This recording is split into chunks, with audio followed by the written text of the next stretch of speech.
Bismillahirrahmanirrahim. Assalamualaikum warahmatullahi wabarakatuh. Alhamdulillahi rabbil alamin. Assalatu wassalamu ala ashrafil anbiya'i wal mursalin Sayyidina Muhammadin wa ala alihi wa sahbihi ajma'in. Amma ba'd. Perkenalkan, nama saya Abdul Rahman Maulana Ahmad dengan NIM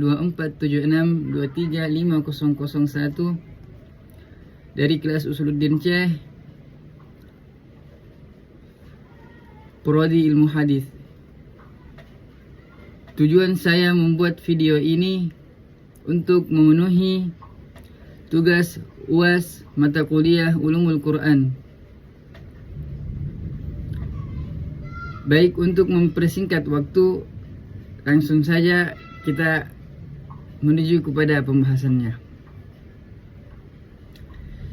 Di sini saya akan membahas sedikit tentang mutlak dan muqayyad.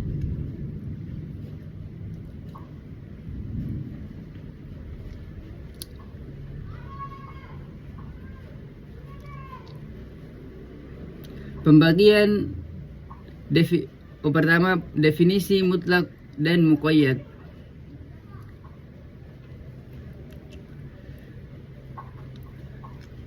Mutlak adalah yang menunjukkan satu hakikat dalam suatu kelompok tanpa sesuatu qaid atau pembatas.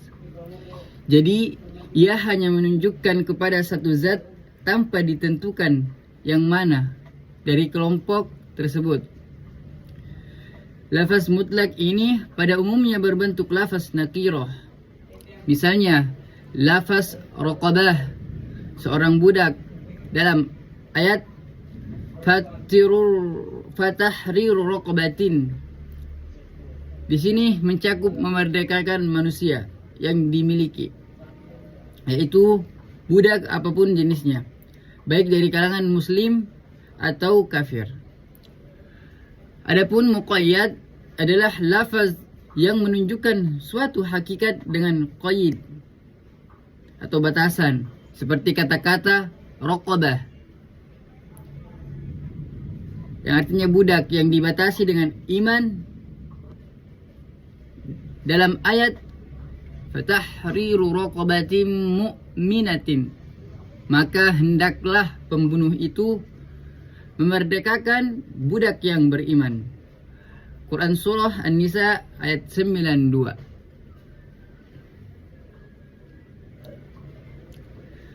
Pembagian mutlak dan muqayyad dan hukumnya. Yang pertama, sebab dan hukumnya sama. Contoh, puasa untuk kafarah sumpah. Lafaz itu dalam qiraah mutawatir diungkapkan secara mutlak, yaitu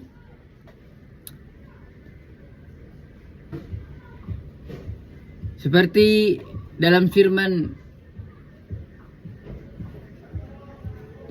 faman lam yajid fasyamu thalathati ayyam dzalika kaffaratu aymanikum idza halaftum. Siapa yang tidak mampu melakukannya, maka kafaratnya berpuasa 3 hari. Itulah kafarat sumpah-sumpahmu apabila kamu bersumpah dan kamu melanggarnya. Jagalah sumpah-sumpahmu. Quran Surah Al-Maidah ayat 89. Yang kedua, sama namun berbeda. Contoh seperti kata tangan dalam wudu dan tayamum. Membasuh tangan dalam berjudul dibatasi sampai dengan siku. Dalam berwudu dibatasi sampai dengan siku. Allah berfirman, Ya ayyuhalladzina amanu idza kumtum ila sholati faghsilu wujuhakum wa aydiyakum ilal marafiq. Hai orang-orang yang beriman, apabila kamu hendak mengerjakan sholat, basuhlah mukamu dan tanganmu sampai dengan siku. Quran Surah Al-Maidah ayat 6. Sedang menyapu dengan tangan dalam bertayamum tidak dibatasi. mutlak sebagaimana dijelaskan dalam firman-Nya. Maka bertayamumlah dengan tanah yang baik, bersih. Sapulah mukamu dan tanganmu dengan tanah itu. Al-Maidah ayat 6. Ada yang berpendapat lafaz mutlak tidak dibawa kepada yang muqayyad karena berlainan hukumnya. Namun Al-Ghazali menulis dari mayoritas ulama Syafi'iyah bahwa mutlak di sini bisa dibawa kepada muqayyad karena sebabnya sama sekalipun berbeda hukumnya. Terus yang ketiga, sebab berbeda tetapi hukumnya sama. Contoh yang pertama, pembebasan budak dalam hal kafarah. Budak yang dibebaskan disyaratkan harus budak beriman. Dalam kafarah pembunuhan tak sengaja, Allah berfirman, dan tidak layak bagi seorang mukmin membunuh seorang mukmin yang lain kecuali karena tersalah, tidak sengaja maksudnya. Dan barang siapa membunuh seorang mukmin karena tersalah, hendaklah ia memerdekakan seorang hamba sahaya yang beriman. Quran surah An-Nisa ayat 92. Contoh kedua, puasa kafarah. Ia ditaktidkan dengan berturut-turut dalam kafarah pembunuhan. Faman lam yajid fasyamu syahraini mutatabi'ain taubatan minallah. Barang siapa yang tidak memperolehnya, maka hendaklah si pembunuh itu berpuasa 2 bulan berturut-turut untuk penerimaan tambah dari Allah.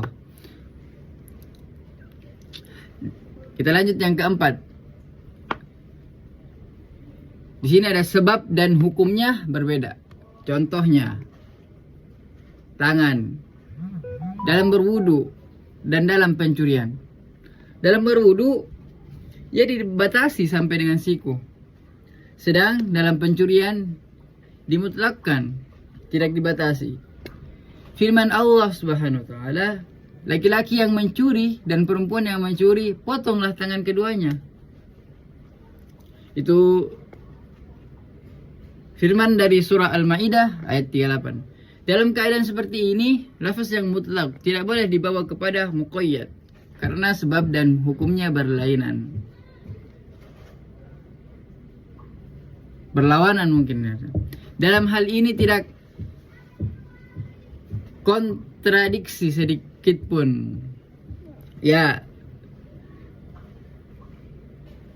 itu tadi sedikit penjelasan tentang mutlak dan muqayyad. Kesimpulan, dalam ilmu usul fiqih penting untuk memahami konteks lafaz mutlak dan muqayyad karena berpengaruh pada pengambilan hukum. Penyesuaian antara mutlak dan muqayyad bergantung pada kesamaan atau perbedaan sebab dan hukum dalam masing-masing kasus. Ulama berbeda pendapat dalam beberapa kasus, namun prinsip dasarnya adalah menjaga konsistensi makna lafaz syar'i berdasarkan konteks dan dalil. Mungkin cukup sekian yang bisa saya sampaikan, jelaskan. Kurang lebihnya mohon dimaafkan. Saya akhiri. Billahi taufiqul hidayah. Assalamualaikum warahmatullahi wabarakatuh.